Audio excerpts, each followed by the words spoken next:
Genius. ये शब्द सुनते ही हमें दुनिया के सबसे महान साइंटिस्ट एल्बर्ट आइंस्टाइन याद आते हैं, जिन्हें दुनिया का सबसे बुद्धिमान व्यक्ति माना जाता है। यहाँ तक कि 14 मार्च को इनका बर्थडे जीनियस डे के रूप में मनाया जाता है। वीडियो को पूरा आखिर तक ज़रूर देखना। आप सर आइंस्टाइन के बारे में 32 ऐसी बातें जानोगे जो वाकई आपको हैरान कर देंगी। नंबर 32। जिस साल ग्रेट साइंटिस्ट गैलीलियो गैलीली की डेथ हुई थी, उसी साल सर आइजक न्यूटन का जन्म हुआ था। और जिस साल ग्रेट साइंटिस्ट जेम्स मैक्सवेल की डेथ हुई थी, उसी साल सर एल्बर्ट आइंस्टाइन का जन्म हुआ था। नंबर 31। आइंस्टाइन का ये फोटोग्राफ देख रहे हैं आप? कुछ समय पहले इस फोटो को नीलाम किया गया। ये 80 लाख रुपए में बिकी। इस मशहूर तस्वीर पर इस महान साइंटिस्ट के सिग्नेचर भी हैं। इस फोटो को प्रिंसटन यूनिवर्सिटी में 14 मार्च 1951 को आइंस्टाइन के 72वें बर्थडे पर खींचा गया था।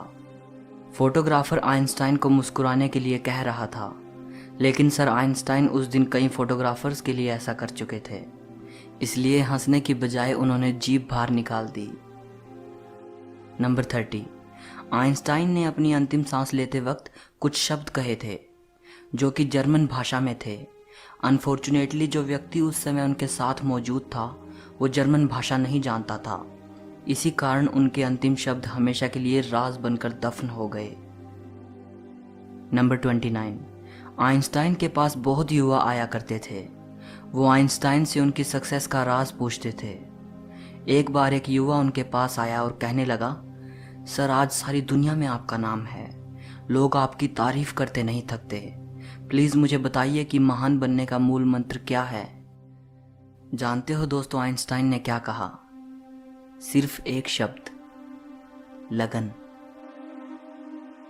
नंबर 28। एक जीनियस होते हुए भी इस महान वैज्ञानिक की याददाश्त बेहद कमज़ोर थी। वो नाम, तारीखें और टेलीफोन नंबर्स भूल जाते थे, यहाँ तक कि उन्हें खुद का नंबर भी याद नहीं रहता था। एक बार उनके सहकर्मी ने उनसे उनका टेलीफोन नंबर मांगा। आइंस्टाइन पास रखी डायरेक्टरी में अपना नंबर ढूंढने लगे। सहकर्मी हैरान होकर बोला, आपको खुद का टेलीफोन नंबर भी याद नहीं है? आइंस्टाइन ने कहा, नहीं, किसी ऐसी चीज़ को भला क्यों याद रखूं जो मुझे किताब में ढूंढने से मिल जाती है। नंबर 27। उनकी याददाश्त से जुड़ा एक और किस्सा बेहद मशहूर है। एक बार आइंस्टाइन प्रिंसटन यूनिवर्सिटी से कहीं जाने के लिए ट्रेन से सफ़र कर रहे थे। ट्रेन कंडक्टर सभी पैसेंजर्स की टिकट को पंचिंग करते हुए आइंस्टाइन के पास आया और उनसे टिकट दिखाने को कहा। आइंस्टाइन टिकट अपनी जेब में ढूंढने लगे और जेब में टिकट ना मिलने पर उन्होंने अपने सूटकेस को चेक किया। जब सूटकेस में भी टिकट नहीं मिला तो वो अपनी सीट के आसपास खोजने लगे। कंडक्टर आइंस्टाइन को अच्छी तरह जानता था। उसने कहा कि यदि आपकी टिकट गुम हो गई है तो कोई बात नहीं, मुझे विश्वास है कि आपने टिकट ज़रूर खरीदी होगी। और ये कहकर वो दूसरे पैसेंजर्स की टिकट चेक करने लगा। लेकिन जब उसने देखा कि अभी भी आइंस्टाइन अपनी सीट के नीचे टिकट ढूंढ रहे हैं, तब वो फिर से आइंस्टाइन के पास आया। फिर उनसे कहा कि वो टिकट के लिए परेशान ना हों, उनसे टिकट नहीं मांगा जाएगा। कंडक्टर की यह बात सुनकर आइंस्टाइन ने कहा, वो सब तो ठीक है, लेकिन बिना टिकट के मुझे पता कैसे चलेगा कि मैं जा कहाँ रहा हूँ। नंबर 26। आइंस्टाइन अपनी जनरल और स्पेशल थियोरी ऑफ रिलेटिविटी की वजह से पूरी दुनिया में जाने जाते हैं, लेकिन बहुत कम लोग जानते हैं कि 1921 में उनको Nobel prize theory of relativity के लिए नहीं, बल्कि फोटो इलेक्ट्रिक इफेक्ट की खोज के लिए दिया गया था। नंबर 25। आइंस्टाइन के सिद्धांत बेहद मुश्किल थे। उस समय बहुत कम लोग ऐसे थे जो उनके सिद्धांतों को समझ पाए थे। एक बार किसी ने आइंस्टाइन की पत्नी से पूछा, क्या आप अपने पति की थियोरी को समझती हैं? नहीं, उन्होंने बड़े आदर से जवाब दिया, लेकिन मैं अपने पति को समझती हूँ और उन पर भरोसा किया जा सकता है। नंबर 24। आइंस्टाइन को बाल कटवाना बिल्कुल पसंद नहीं था। उनके बाल हमेशा बिना कंघी किए होते थे। आज आइंस्टाइन का बिना कंघी किया हुआ hairstyle genius hairstyle के रूप में देखा जाता है। नंबर 23। इतने बड़े साइंटिस्ट होने के बावजूद भी वे कार चलाना नहीं जानते थे और समुद्री यात्रा उन्हें बहुत पसंद थी, पर तैरना नहीं आता था। नंबर 22, सर आइंस्टाइन को जुराबे पहनना बिल्कुल पसंद नहीं था। एक बार अपने बचपन के बारे में बताते हुए वो बोले, मेरे पैर की उंगलियां इतनी बड़ी थी कि बचपन में हमेशा मेरी जुराबें फट जाया करती थी। मैं इस बात से इतना परेशान रहता था कि मैंने जुराबें पहनना ही छोड़ दी। सर आइंस्टाइन को किसी के भी सामने बहुत अच्छी तरह ड्रेसअप होना पसंद नहीं था, फिर चाहे वे परिचित के बीच में हो या अपरिचित के, उन्हें कोई फर्क नहीं पड़ता था। नंबर 21, बचपन में आइंस्टाइन को मंदबुद्धि लड़का माना जाता था। टीचर ने तो यहाँ तक कह दिया था कि ये लड़का जिंदगी में कुछ नहीं कर पाएगा। वही लड़का बाद में दुनिया का सबसे महान साइंटिस्ट बना। नंबर 20, जैसा कि मैंने बताया कि आइंस्टाइन को मंदबुद्धि कहा जाता था, एक बार आइंस्टाइन के मैथ के प्रोफेसर ने उनको लेजी डॉग कह दिया था। वो पढ़ाई में ज़्यादा अच्छे नहीं थे, लेकिन मैथ ही बचपन से उनका फेवरेट सब्जेक्ट था। नंबर 19, जब वो पैदा हुए थे तो उनका सर बाकी बच्चों के कंपेयर में बहुत ज़्यादा बड़ा था। डॉक्टर्स ने उन्हें मानसिक तौर पर विकलांग कह दिया था। 7 साल का होने से पहले पढ़ना शुरू नहीं किया था। वे हमेशा लड़ते हुए स्कूल जाते थे। नंबर 18, 4 साल की उम्र तक वे कुछ बोल भी नहीं पाते थे।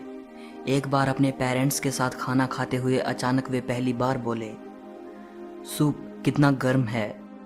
ये सुनने के बाद उनके पेरेंट्स की हैरानी का ठिकाना न रहा। नंबर 17, आइंस्टाइन को साइंस में इंटरेस्ट तब हुआ जब वो 5 साल के थे और उनके पिता ने उन्हें एक कंपास ला कर दिया। वे इस बात से हैरान थे कि कौन सी शक्ति नीडल पॉइंट को एक डायरेक्शन में रखती है। बस यहीं से उनके अंदर साइंस को लेकर इंटरेस्ट पैदा हो गया। नंबर 16, अमेरिका की विश्व विख्यात टाइम्स मैगजीन ने 1999 में एल्बर्ट आइंस्टाइन को पर्सन ऑफ द सेंचुरी, 20वीं सदी का सबसे महान व्यक्ति करार दिया था।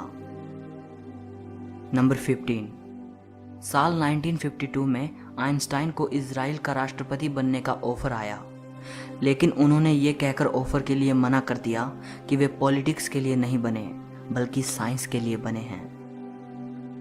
नंबर 14, आपका फेवरेट साइंटिस्ट कौन है? शायद आप में से बहुत लोगों के फेवरेट आइंस्टाइन ही हों, बट क्या आप जानते हैं कि आइंस्टाइन के फेवरेट साइंटिस्ट कौन थे? Galileo Galilei. नंबर 13, पशु पक्षियों से उन्हें बेहद लगाव था। घर में उन्होंने एक बिल्ली पाली थी जो बारिश के मौसम में हमेशा उदास रहा करती थी। वे बिल्ली से कहते थे, मैं जानता हूँ कि तुम्हारे साथ गलत हो रहा है, लेकिन मैं ये नहीं जानता कि इस बारिश को कैसे ख़त्म करूँ। नंबर 12, आइंस्टाइन को सिगार पीना बहुत पसंद था। आप उनके कई फोटोग्राफ्स में उन्हें सिगार पीते देख सकते हो। एक बार वे जल यात्रा के दौरान नदी में गिर गए और बाहर निकले तो पूरी तरह भीग चुके थे, लेकिन इस दौरान भी उन्होंने बड़ी हिफाजत से अपनी पाइप को बचाए रखा।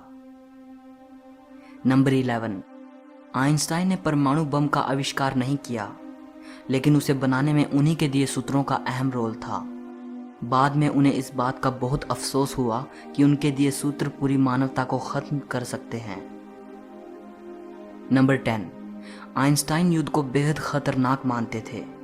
एक बार उनसे प्रश्न किया गया कि तीसरा विश्व युद्ध किस तरह के हथियारों से लड़ा जाएगा।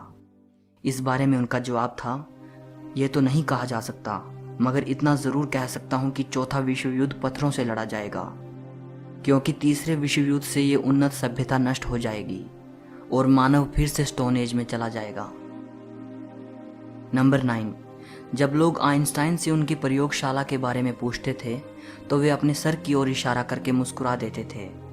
एक साइंटिस्ट ने उनसे उनके सबसे ज़रूरी उपकरण के बारे में पूछा तो उन्होंने अपना फाउंटेन पेन दिखाया। उनका दिमाग उनकी प्रयोगशाला थी, उनका फाउंटेन पेन उनका उपकरण था।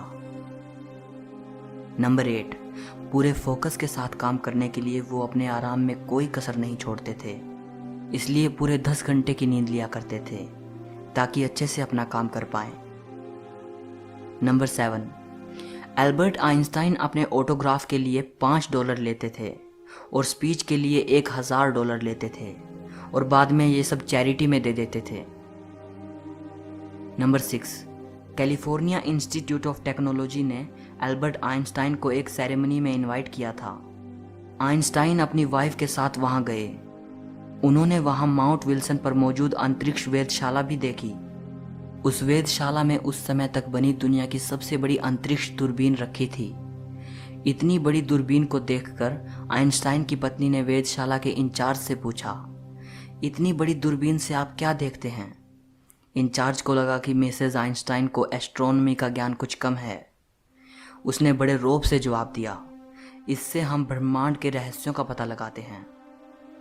मिसेज आइंस्टाइन ने कहा, बड़ी अजीब बात है, मेरे पति तो ये सब उनको मिली चिट्ठियों के पन्नों पर ही कर लेते हैं। नंबर 5, जब आइंस्टाइन प्रोफेसर थे तब एक दिन एक स्टूडेंट उनके पास आया। वो बोला, इस साल की परीक्षा में वही प्रश्न आए हैं जो पिछले साल की परीक्षा में आए थे। आइंस्टाइन ने कहा, हाँ, लेकिन इस साल उत्तर बदल गए हैं। नंबर 4, आइंस्टाइन का एक पत्र जिसमें उन्होंने ईश्वर और धर्म को लेकर अपने विचार लिखे थे 20 करोड़ 38 लाख रुपए में बिका। ये पत्र उन्होंने अपनी मृत्यु से 1 साल पहले लिखा था।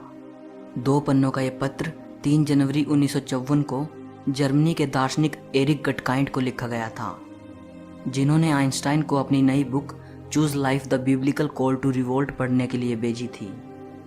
इस बुक के जवाब के तौर पर आइंस्टाइन ने एरिक को यह पत्र लिखा था। पत्र में वो कहते हैं, मेरे लिए भगवान कुछ भी नहीं बल्कि लोगों की कमजोरी से पैदा हुआ एक शब्द है। बाइबल आदरणीय तो है लेकिन प्राचीन कहानियों का संग्रह मात्र है। वे आगे लिखते हैं, किसी तरह की व्याख्या चाहे वो कितनी ही रहस्यमयी क्यों ना हो, इस बारे में उनके विचारों को नहीं बदल सकती। नंबर 3, आइंस्टाइन की मृत्यु के बाद डॉक्टर थॉमस हार्वे ने आइंस्टाइन की फैमिली की इजाज़त लिए बगैर ही उनके दिमाग को रिसर्च के लिए निकाल लिया था। इस हरकत के लिए डॉक्टर हार्वे को नौकरी से निकाल दिया गया, लेकिन उन्होंने कहा कि ऐसा उन्होंने सिर्फ रिसर्च के लिए किया है और वो वादा करते हैं कि आइंस्टाइन के दिमाग पर रिसर्च करेंगे। उनके दिमाग को 20 सालों तक एक जार में रखा गया और उस पर रिसर्च की गई। रिसर्च में पाया गया कि उनके दिमाग में आम इंसान से ज़्यादा सेल्स थे। यही वजह थी कि उनका दिमाग बहुत असाधारण सोचता था। नंबर 2, आइंस्टाइन अगर चाहते तो और भी जी सकते थे। अपने आखिरी समय में जब वो बीमार हुए तो डॉक्टर्स ने उनका ऑपरेशन करना चाहा, तो आइंस्टाइन ने इसके लिए मना कर दिया। उन्होंने कहा, अब ज़िंदगी को मशीनों के सहारे चलाना बेकार है। मैं अपनी ज़िंदगी जी चुका हूँ, आर्टिफिशियल तरीके से जीने में कोई मज़ा नहीं। नंबर 1, सोरबोन यूनिवर्सिटी में 1930 में आइंस्टाइन ने कहा था, अगर मेरी थियोरी सही साबित हो जाती है तो जर्मन मुझे आदर्श जर्मन नागरिक कहेगा और फ्रांस मुझे विश्व नागरिक का सम्मान देगा। लेकिन अगर गलत साबित होती है तो फ्रांस मुझे जर्मन कहेगा और जर्मन मुझे यहूदी कहेगा।